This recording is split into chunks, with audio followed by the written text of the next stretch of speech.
Moi, je m'appelle Sylvain Bossé, je viens du Nouveau-Brunswick. Je vous dirais que ça fait à peu près 12 ans que je fais du trial. J'ai commencé assez jeune pour m'améliorer quand je faisais des courses de vélo de montagne ou même juste rider le vélo de montagne traditionnel. Veux pas, le trial, ça t'apprend des techniques que tu n'apprendrais pas normalement. Moi, j'ai commencé en 2001. J'avais mes amis qui étaient très bons dans ça.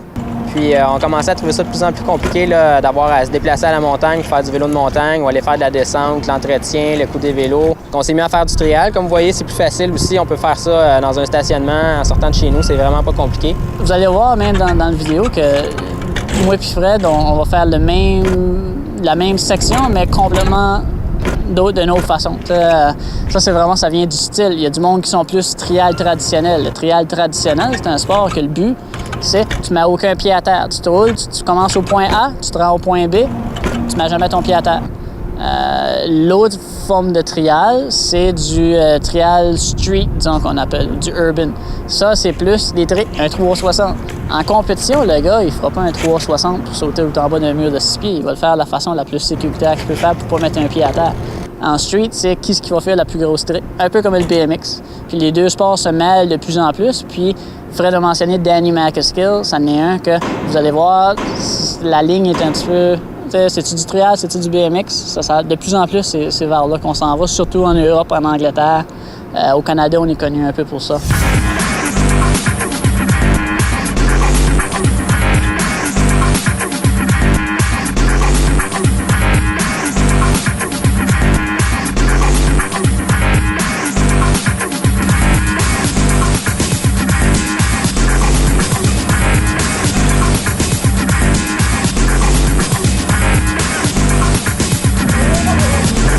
La scène est assez locale, c'est difficile, comme aujourd'hui on a roulé avec un de mes amis, Sylvain. Ça fait longtemps qu'on se connaît, on pratique le sport, mais au Québec en tant que tel, il n'y a pas tant de gens que ça qu'on connaît qui pratiquent le sport sur une base régulière. Comparativement en Europe, c'est plus encouragé, il y a des commandites, il y a de l'argent dans ça. Au Québec, le centre du trial, je dirais, c'est la ville de Québec. Dans la ville de Québec, c'est celui-là qui voit un peu ce qu'on a fait au stade aujourd'hui. Penser à l'architecture du Vieux-Québec avec les murailles, les anciens murs de pierre. C'est une architecture que tu peux vraiment explorer. Il y a plein de choses à faire. Même les monuments que la Ville de Québec met dans le Vieux-Québec, vous allez voir partout des blocs de ciment. C'est vraiment... L'architecture pousse vers le trial. Puis quelques-uns des meilleures vidéos internationales, dont Crank 3, disons, ont été filmés à Québec. C'est quelques-uns des meilleures sections de trial.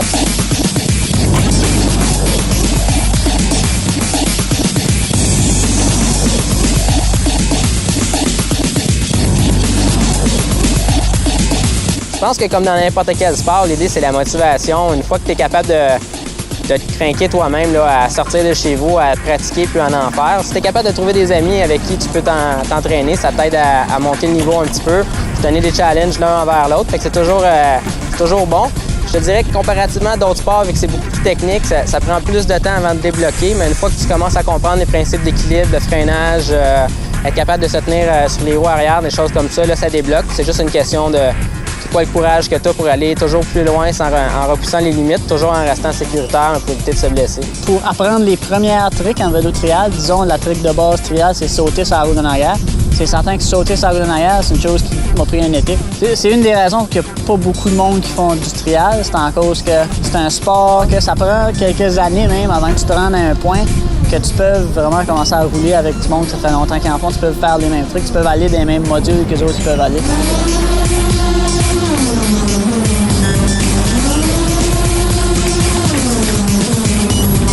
C'est certain que, à chaque fois que tu vas rouler, tu ne fais pas tes drops de 6 pieds, tes drops de 10 pieds à chaque fois que tu vas rouler.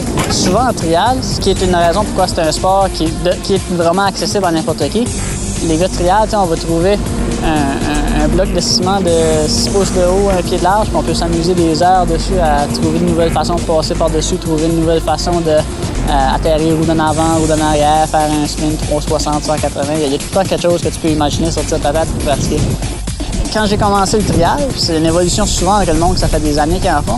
Tu commences le trial, c'est pour un coup d'adrénaline. C'est dropper le mur de 6 pieds la première fois, ça te donne ton rush, c'est ton coup d'adrénaline, ça te réveille.